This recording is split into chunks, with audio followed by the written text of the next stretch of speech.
YouTube, what the crap is going on? Heir of Carthage back finally with this week's episode of Heir Talks Total War. It's not going to be a real long one. I am pretty busy at work, to be honest, getting ready for Black Friday, and then I'm not going to lie, when I get home I do enjoy spending my time with my wife. So the videos have been few and far between, and then when I have been playing games, I've been playing Halo 4, which is great. If you are a Halo fan of any type whatsoever, you should try it. And if you're just looking for an actual good first-person shooter, you can go ahead and drop Call of Duty, go get you some Halo 4. I'm sure I just made a whole bunch of people hate me. In any case, let's get back to business here, which is Shogun 2 Total War. Now, a hot topic that a lot of people ask me about is Fall of the Samurai versus traditional, traditional versus Fall of the Samurai, etc. What are some tips and hints? So this week, this is not what I would call a traditional, or traditional is not the word. This is not the typical traditional versus Fall of the Samurai army, or type battle, I should say. This is I believe it's a small funds battle, and it is a small funds battle, but it's in large unit settings. So there's quite a few troops here, albeit there's not going to be a whole bunch of units. And it illustrates some of the core characteristics of these matchups, I think, and so that's why I want to show it. So the Fall of the Samurai player is the one who submitted the clip, and I believe it is Noob Apocalypse, and he's playing against a friend, I believe he said. So he's got his avatar here, which is a shooter avatar of sorts, and then he's got a unit of White Bear Infantry and then Imperial Infantry, and then he's got two units of cavalry. One is a Imperial Guard Cav, and then the other is a Yariki. To go take a look at the troops for the traditional player, he's got, I want to say it's 4 or 5 Lone Sword units, and then he's got a Bow Ashigaru, and then several Yari Ashigaru units, which is a pretty good low funds army just because you get a lot of troops, and the Lone Sword will be superior in a melee engagement to the Fall of the Samurai troops. Well, I say superior, not really, but once you include the charge and stuff like that, plus the numbers, they ought to do pretty well. If you're able to get them in there correctly. But I mean, it's you know, up and down type of challenge. So let's take a look at what's happening here real quick, because you got some important things going on. Right now, the green player has no cavalry visible, and if this is the case, he's in big trouble, because these Yariki and these Imperial Guard Cav can pretty much just harass the snot out of his army with complete impunity. And if you're ever waiting for Imperial Guard Cav to run out of ammo, then you're going to be in for a long wait. These guys have a lot of ammo, and they can rack up well over 1,000 kills if given the opportunity. So do not ever use the strategy of, well, I'll just let my opponent shoot till he runs out of ammo, because it isn't going to happen. If you're playing as a traditional army, you need to keep in mind that you always want to bring some cavalry or a healthy range component. If you bring no range component and no cavalry, you're going to be in very dire straits, as these gun cav can quickly shoot you, quickly reload, and quickly run away, and they will not run out of ammo anytime soon. Like I said, they can kill enough people that they will ruin your entire army. I do have it in slow motion for the moment just so we can catch a little bit of the action here. You can see they open fire and start to drop a large number of these Yari Ashigaru. The reload speed on the Imperial Guard cav is fast. They will kill your men, they are accurate. And again, this is going to put the green player at a huge disadvantage. If he does not have some answer to those Imperial Guard Cav, then his entire army will be defeated by that one unit. That's something to keep in mind when facing Fall of the Samurai armies, is do not allow them to have control of the mobility of the field, or else you will get absolutely picked apart by these units. Now, even if you do have bow units and you're trying to do like a little noob square thing or something to keep the cav out, it's still risky, because you got to keep in mind that these units are very mobile. So right here you do see a very clever trick here. He has 2 light cav and a spear unit hidden in the woods, goes to chase off this Imperial Guard cav, but the Yariki is able to intercept them. Now, what should have happened here? I believe that he should have used these spears to help separate his the 2 enemy cav units and kind of break them up a little. He should have only used 1 light cav plus the spear unit to tie down the Yariki, and they should have used the other light cav to chase down the Imperial Guard cav, because the light cav would have outran them, and it probably would have defeated them in a straight-up melee engagement. I don't think it's a guarantee, but they probably would have, or at least would have reduced their numbers. So the green player here makes a critical mistake, because when he loses that light cav, there goes his mobility. And now you're going to see what happens when you lose the mobility and you leave one of these shooter cav units on the field. These guys are going to absolutely rain horror down on the green player for the rest of the battle. Now, what should be happening right now If I were the green player, after that loss, what I would have done was set up just a couple of spear units here on loose formation to cover a lot of area, and then I would have just all-out charged my melee troops at the remaining troops that he has over here, and then I would have used my general's bodyguard to chase down and kill the enemy general's bodyguard. Again, using your spear units to delay and you know, kind of lengthen the amount of time it's going to take for the enemy cav to get back in support. The Fall of the Samurai player, his units are going to be relatively low morale. Now, of course, in this case, the traditional players using Ashigaru, which are also low morale, but typically speaking, it's not hard to rout Fall of the Samurai troops in a melee. So for the most part, of course, unless you're talking about like Shogutai or something like that, but he doesn't have any of those. So that's what the green player should be doing now, is preparing for an all-out mass assault. If I were the red player, I would definitely be keeping my distance like this, because a mass assault is going to be your biggest fear at this time. So we're going to see what happens here. The green player, remember, he does have a unit of bows. I would be using those bows to try and keep the Imperial Guard cav off my back. It wouldn't be easy, but that's what I would be using them for. Again, set up some spears, use the bows to help fight back against the Imperial Guard cav, while your melee troops try and take down the enemy infantry. If you could take down the enemy infantry and the enemy general, then there's a good chance that these Imperial Guard cav might be able to be defeated by your remaining bows and spears. But I mean, losing that light cav early on like that was a mistake. It was an excellent idea for the ambush. I just think he sprung it at the wrong moment. Gotta love the graphics on this game. Looks nice. So let's see what's going on over here. Looks like I guess it's red and black. I guess it's the colors. Could be red and purple, or no, it's red and black. He's splitting up his troops a little bit. He's got these white bears out here. These guys are a little bit exposed. If the green player again were to use a couple of different units to bracket these guys down, he could successfully attack them without taking a whole lot of fire. It looks like right now he's trying to take the archery dojo back, which is a good idea. You do not want to surrender the archery dojo to a Fall of the Samurai player, because it's going to give them greatly increased power. And right now he definitely needs to be charging this Yari Ashigaru unit, or else he's going to sit here and take unnecessary casualties. So let's see what happens. The white bears are in position, and they are going to get free shots here. That could have been avoided by charging the Yari Ashigaru unit forward quicker, because now he's just going to use a fire and retreat tactic. Very, very smart on the part of the Fall of the Samurai player. He's going to use his avatar to accomplish more of that. So here you can see the avatar firing in and causing even more damage. This unit's already gone down almost 100 men. He does get his avatar out of there a little late, which is a very unfortunate mistake for Noobpocalypse, because he doesn't want to lose that avatar, or else his guys will definitely rout. So here you can see green is putting together a melee charge, and he's doing so fairly successfully right now. His general should have been here sooner to help with that. And right here, here's an excellent, moment. This unit has its side turned to this bodyguard, so let's see if he takes advantage of that. Looks like he is, so he's basically got this unit caught. At this point, I would go ahead and run the avatar away from the melee engagement, let the lone swords finish it, and then chase down the enemy avatar. So let's see if he does that. If he can kill the enemy avatar, again, the morale is definitely going to turn against the Fall of the Samurai player. Here we have a melee engagement started. The white bears honestly might win that engagement, but you never know. Look, so here comes the green avatar. He's not getting there in time, and the Noobpocalypse is getting shots into the back of these Yari Ashigaru, which is causing them to waver, and that's going to tilt that melee engagement back to his favor. And at this point, the green player's waited long enough that here comes the enemy Yari key for reinforcement. So even though the green player probably could have killed the enemy avatar, now his avatar is going to get intercepted by a Yari key and absolutely and utterly destroyed. So what could have been a decisive moment for the green player, because of the poor choice of targets, ended up becoming a major loss. So you can see the Yari key here just absolutely decimating the enemy avatar, who is now basically completely destroyed. He runs away and tries to keep him alive, but I mean that's pretty much a loss at this point. He does successfully manage to completely shatter this unit of white bears, which is pretty impressive. Again, this shows you how weak the morale of some of the Imperial troops are.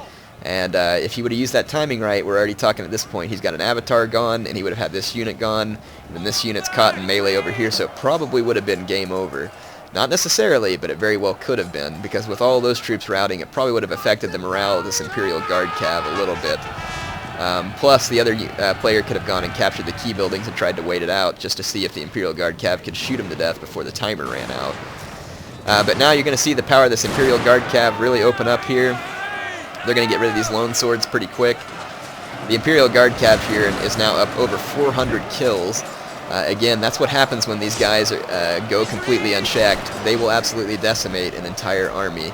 So when you're playing the traditional army, again, do not ever allow for this to happen. Do not lose your mobility if your opponent still has a gun cav on the field, because they will completely wreck your entire army with it. So because of the failed assault by the green player at this point, Noobpocalypse pretty much has this game in the bag.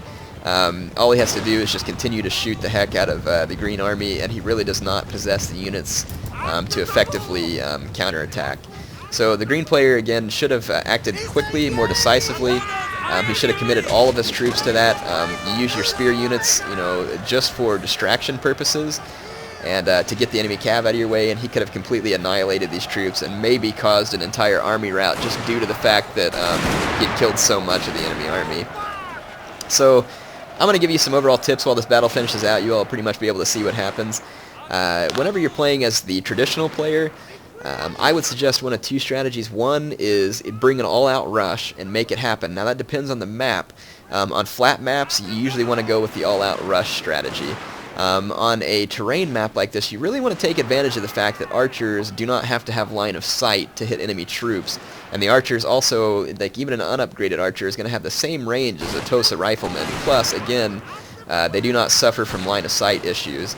So make sure to take advantage of that on a terrain map. If the green player here would have brought a couple of archer units, he could have taken advantage of that, and just one or two Yari Cav units, and he would have completely controlled the field.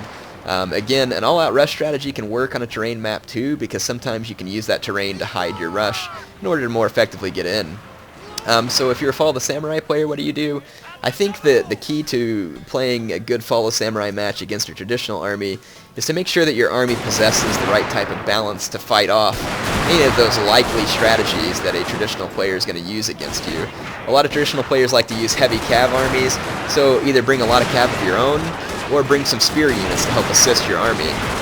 So again, just kind of consider that. Do you want to bring all rifle troops when you know that your enemy might bring a rush? So you might want to consider bringing some Katana Kachi, some Shogutai, and some other units. So really just kind of think about the strengths that the Fall of the Samurai army possesses and the strengths that a traditional army possesses, and try and use those to your best advantage.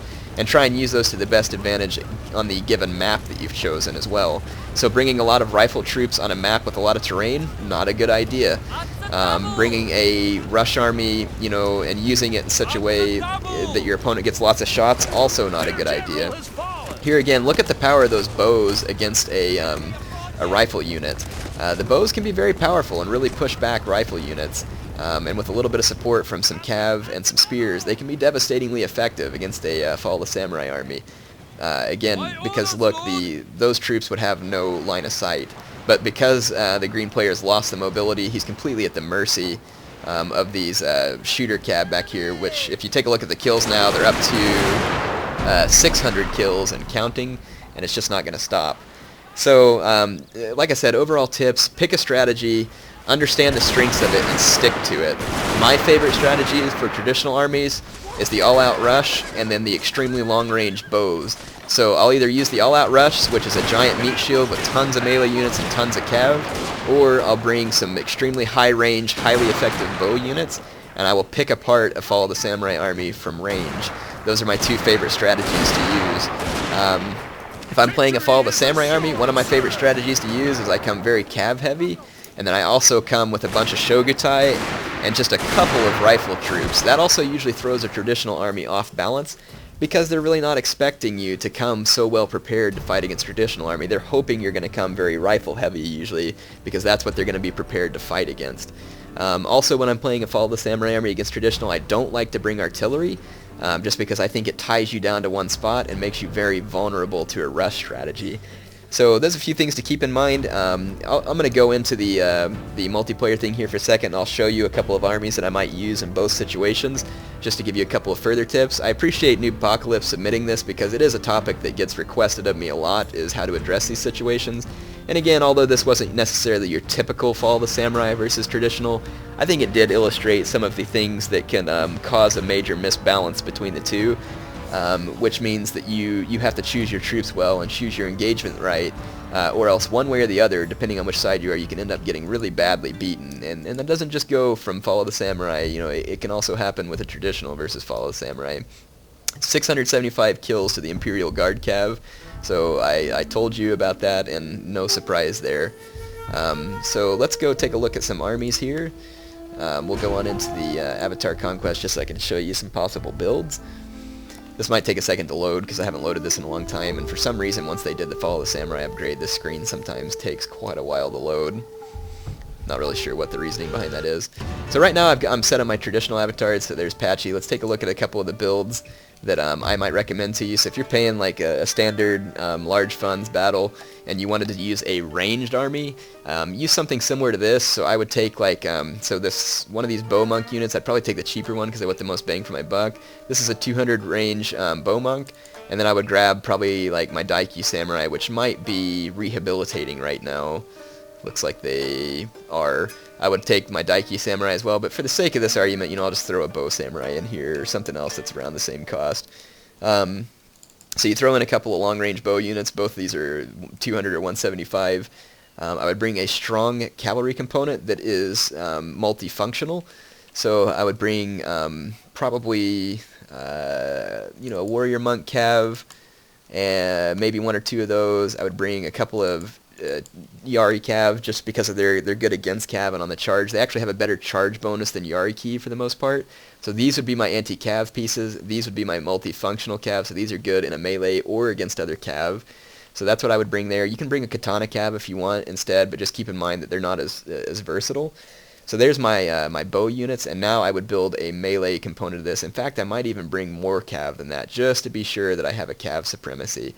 So one other thing you could do here is throw in another Yari Cav or another Monk Cav. So I'd bring a very strong Cav presence.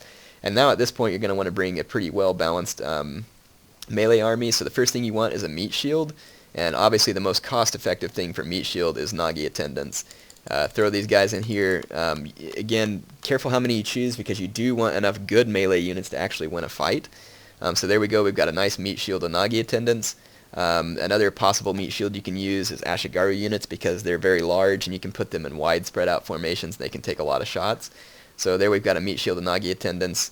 Your Cav will work as an enemy anti-Cav, so you probably don't need a whole lot of spear units, especially since you've got these Nagi attendants. So now I would bring a lot of sword units. Do you want to bring upgraded units? Well, if you have the money for it, yes, but you don't have to bring upgraded units. So keep in mind that an Odachi Samurai will pretty much absolutely shred enemy units. So if we throw some Nodachi Samurai in there, I think that's about all we could fit.